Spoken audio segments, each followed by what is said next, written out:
Então, pessoal, hoje nós vamos começar com língua portuguesa, né? Com a leitura, uma leitura individual. O título do texto é A Chave de Ouro. No meu planner, a leitura de um livro está sempre registrada. Adoro narrativas que apresentam uma solução diferente, inesperada para o conflito, como A Chave de Ouro. Quer conferir? A Chave de Ouro. Durante o inverno, bem num dia em que a neve cobria tudo, um pobre rapaz teve de sair para buscar lenha. Depois de tê-la juntado e carregado no trenó, estava um tanto frio que decidiu acender uma fogueira para se esquentar antes de voltar para casa. Para isso, abriu espaço na neve e, preparando o solo, encontrou uma pequena chave de ouro, deduzindo que onde houvesse uma chave deveria também haver uma fechadura. Começou a escavar a terra e encontrou um cofrinho de ferro. Então logo pensou: ah, se a chave servir, deve haver coisas mais valiosas aí dentro. O rapaz examinou o cofrinho, mas não havia nenhum buraco de fechadura, até que finalmente achou um, tão pequeno que mal se podia vê-lo. Ele enfiou a chave que coube direitinho, então gritou: e agora nós todos precisamos esperar até ele destrancar e abrir a tampa, para que possamos saber que maravilhas estavam dentro daquele cofrinho. Então, pessoal, é um conto dos irmãos Grimm, né? Aqui embaixo tem a, a, a informação, né? E, então nós vamos começar conversando sobre o texto, né? Conversar sobre o texto aqui no material didático é interpretar. Interpretar é procurar entender o texto, ok? Então, na pergunta 1, ele está perguntando assim: quais expressões foram usadas para indicar quando a história aconteceu? Então, quais as expressões usaram? Vamos tentar responder. Você releia o texto, lê com calma, lê com atenção, lê quantas vezes forem necessário antes de colocar a sua resposta.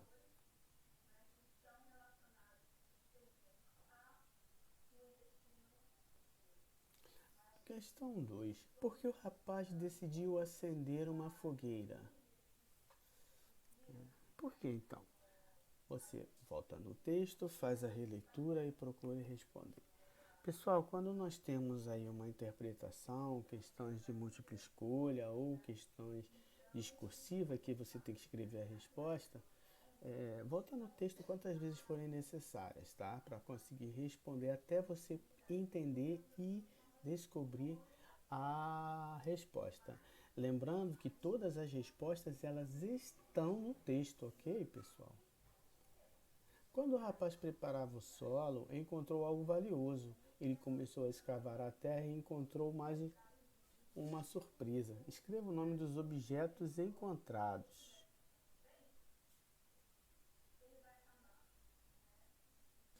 Então, quais foram os objetos encontrados, pessoal?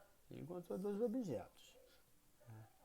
Na 4, no trecho, ele enfiou a chave que coube direitinho na nona e décima linha. A quem se refere a palavra destacada ele? Tá? A palavra ele está se referindo a alguém. E quem é esse ele? Na 5. Repare que o ponto de exclamação é usado nas duas frases do trecho abaixo. Ah, se a chave servir, deve haver coisas mais valiosas aí dentro. Marque um X, o sentimento que é reforçado pela pontuação nesse trecho. Então, qual é o sentimento que essa né, expressão, né, essa frase é, é reforçada? Medo, desejo, tristeza ou arrependimento? A 6.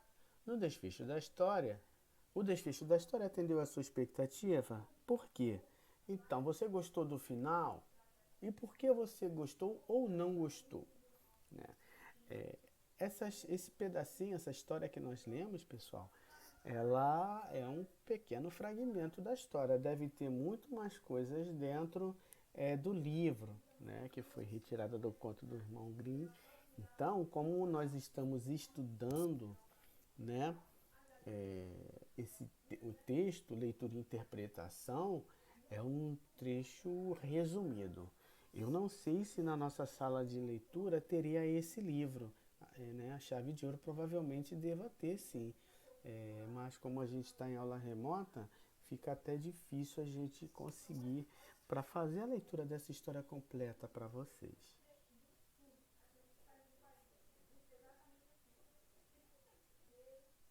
Bom, pessoal, agora nós vamos começar com uma parte muito importante dentro da língua portuguesa, que é a produção de texto, é a chamada redação. É tão importante que a redação tem um peso numa prova bem alto, né? E vocês, como aprenderam a ler e a escrever há muito pouco tempo, né? Consolidaram, né? Vocês terminaram a alfabetização ao final do terceiro ano e no quarto e quinto ano a gente começa a treinar e estudar leitura, interpretação e produção textual, né? Então tudo é treino. Até você ter desenvolvido essa habilidade de uma maneira que consiga produzir os seus textos de forma correta, com a pontuação e a gramática, demora algum tempo, né? Então a gente já começa a treinar e estudar como a gente faz uma produção de texto, uma redação, né? Vocês vão fazer muitas produções de texto ao longo da vida escolar de vocês, no Enem, é, ou num concurso público, ou para entrar dentro de uma empresa privada de trabalho, ou para entrar numa universidade. Então, vocês têm que estar apto e aprender a escrever um bom texto. A primeira dica que eu dou, e eu falo sempre para vocês, é o treinar, né? Treinar e praticar a leitura, se tornar um leitor. Isso é muito importante. Quanto mais você lê, melhor você vai escrever. Quanto mais você lê, melhor você vai usar os sinais de pontuação. Ok, pessoal? Então, o primeiro passo para escrever bem é se tornar um leitor. E para começar, né, essa vida e se tornar um leitor, vocês têm que procurar livros e literaturas que vocês gostem, né? Eu já falei de outras vezes que na nossa sala de aula eu gosto de estimular a leitura com quadrinhos, né? Então, a maioria dos livros que temos, né, no nosso cantinho da leitura são as revistas em quadrinhos. Há outros tipos de livros também que a gente pega da sala de leitura, que insere lá livros que eu tenho também e coloco para acrescentar o nosso acervo do cantinho da leitura. Mas você tem que procurar ler aquilo que você gosta. Se der um livro chato, um livro de difícil entendimento, para você que está iniciando a leitura, dificilmente você se tornará um leitor. Então vamos lá. Continue a escrever a história Chave de Ouro dos irmãos Grimm. As perguntas a seguir podem ajudar na escrita do seu texto. Então, pessoal, o primeiro passo que está ensinando aqui é vocês responderem a essas perguntas, né? Então, elas foram dadas e vocês começam a responder. Aí sim começa você a fazer o esboço, o rascunho da sua produção textual, né? Imagine que o rapaz tenha conseguido destrancar e abrir a tampa. Conte como isso aconteceu. Conte todos os detalhes. Então você vai usar agora a sua imaginação, tá? Então você vai ler a história, vai começar a pensar na história, e aí, conforme você vai pensando, você vai lendo a história, as ideias vão surgindo. No 2, o que existia dentro do cofrinho de ferro? Né? Vamos lá no texto, vamos prestar atenção no que existia, vamos usar a imaginação para acrescentar aqui dentro da segunda pergunta. A pergunta 3. O rapaz gostou do que encontrou? Como se sentiu? Então aqui são duas perguntas para vocês responderem, né? O rapaz decidiu fazer. O que o rapaz decidiu fazer depois o que havia dentro, depois que descobriu o que havia dentro do cofrinho de ferro. Pense no desfecho da história. Então, pessoal, desfecho é o final. Então, uma história, né, pessoal, tem a situação inicial, né? Tem o conflito gerador e tem o desfecho. Né? E tem mais um item que eu não estou me recordando agora. Né? Na situação inicial você vai contar onde se passa a história, né? O que aconteceu, apresenta os personagens. Né? No desenvolvimento da história, você vai começar a contar as narrativas e o enredo da história. Né? E no desfecho, que é o final, você vai contar o final. Né? Então, o que vocês estão fazendo aqui respondendo essa pergunta é compondo um final, né, da sua história.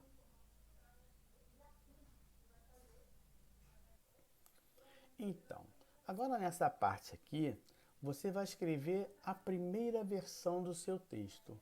O que é isso? Você vai pegar aquelas perguntas, vai compor o seu desfecho e escrever nessa parte. Né? Leve em consideração as respostas dadas na página anterior. Faça uma letra caprichada e lembre-se, você está dando continuidade a uma história. Releia a chave de ouro para garantir a continuidade do texto. Use e abuse da sua criatividade, da sua imaginação, pessoal. Então ele pontua algumas coisas que eu sempre falo em sala de aula. Gente, quando vocês estiverem escrevendo uma redação, sempre tenha em mente que você está escrevendo para outra pessoa ler. Então, caprichar na caligrafia é importante, tá ok?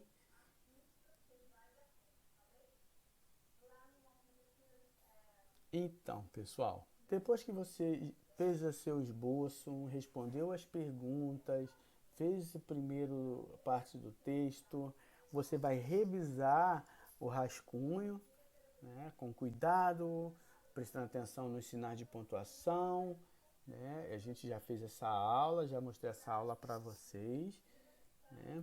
Então é a hora da revisão. Você vai ler os textos e observar.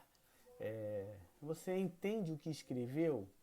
As palavras estão escritas corretamente? Você iniciou as frases com letra maiúscula? Você lembrou de usar a pontuação no seu texto? Então, são esses 4 itens importantes e principais que você tem que prestar atenção na sua produção textual. Você tem que entender o que escreve, o que lê. As palavras estão escritas corretamente? Como é que você vê se as suas palavras estão escritas corretamente? Procura lá no dicionário, usa a pesquisa na internet. Okay? Se você pesquisar significado da palavra, como se escreve a palavra preço, aí vai aparecer lá a grafia da palavra preço corretamente. Né? Você iniciou as frases com letra maiúscula? Então, pessoal, o início de frase é com letra maiúscula. Nome próprio se escreve com letra maiúscula também, tá? E usar a pontuação no texto. A questão da pontuação, ela é um treino, ela é complexa, não é fácil de você usar. Então, quando eu estiver fazendo uma leitura para vocês, que seja na sala de aula ou até remotamente, como nós estamos fazendo, vamos procurar prestar atenção na entonação da voz do professor na hora que chega o sinal de pontuação. Tá? Para vocês começarem a entender como é que é a leitura da pontuação e que tipo de pontuação está sendo usada ali naquele momento. Então, agora mãos à obras. Né? Você vai passar limpo o seu texto, vai reescrever o seu texto. Vamos lá então, pessoal?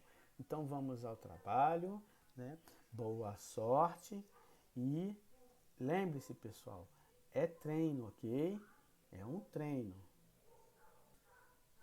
Então, pessoal, agora nós vamos falar de geografia, mas essa parte está dentro, né, do contexto da aula de língua portuguesa, né, que é a leitura do texto A Chave de Ouro. No texto A Chave de Ouro, a nossa imaginação ficou livre para descobrir os poderes da chave. Será que em 1918 a nossa cidade era da mesma maneira? Não. Ela passou por várias transformações ao longo desses 100 anos.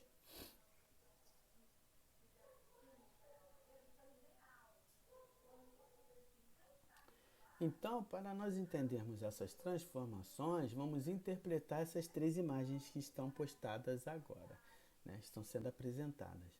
Por exemplo, vamos observar as imagens dos arcos da Lapa e identificar as transformações. Então, pessoal, nós temos aqui três imagens dos arcos da Lapa.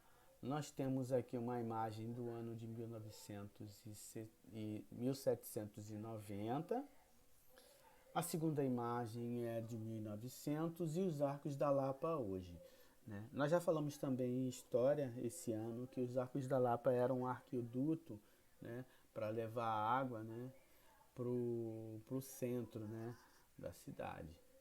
Então foi construída hoje, é um ponto turístico ali na Lapa, né, onde as pessoas se reúnem e tem muita atividade cultural, né?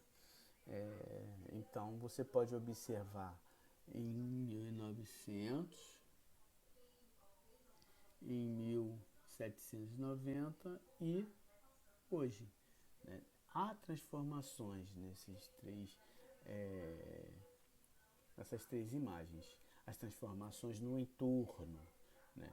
Então, na pergunta 1, vocês vão observar as imagens dos arcos da Lapa e identificar e dizer as semelhanças e diferenças na paisagem. Então, temos dois blocos aqui, semelhanças e o bloco de diferenças. Vocês vão prestar atenção com calma, né? Se quiser conhecer mais, né, você pode pesquisar no YouTube, os arcos da Lapa, a história, como se deu a construção, né? Então é isso, pessoal. Lembrando, pessoal, que as nossas aulas já começam a ficar postadas na plataforma Reeduca em Casa, tá? A gente teve uma capacitação para colocar. Então você que faz as atividades no seu material didático do Rio Educa, né? Material Rio Educa, você repassa, né, as suas respostas lá na plataforma que está disponível, tá? E quem já usa a plataforma, quando você começar a usar a plataforma, não vai haver a necessidade de você me mostrar o print, né, da folha, mandar para mim a folha fotografada que você fez. As respostas vão estar lá, eu vou conseguir corrigir, aí sim, pela plataforma eu consigo corrigir a atividade e enviar para vocês, tá, pessoal? Dessa maneira facilita o meu trabalho e acrescenta mais uma ferramenta para vocês estudarem, tá? As aulas que eu vou postar no Google Sala de Aula é a mesma aula, mas somente as páginas que vocês vão ter acesso, alguns links para vocês visualizarem, né? Mas usem a plataforma Rio Educa em Casa. Ela é um aplicativo, né, espetacular, um inovador. A prefeitura está de parabéns com essa iniciativa de aula remota. O mais importante e fundamental é que não consome dados da sua internet. Então, o professor, eu não tenho crédito no celular para navegar. Quando você entra no aplicativo, os seus dados são isentos. Ok, pessoal? Então, fiquem bem, bons estudos, se cuidem, continuem se cuidando, usando máscara e até a um próximo encontro. Tchau, tchau.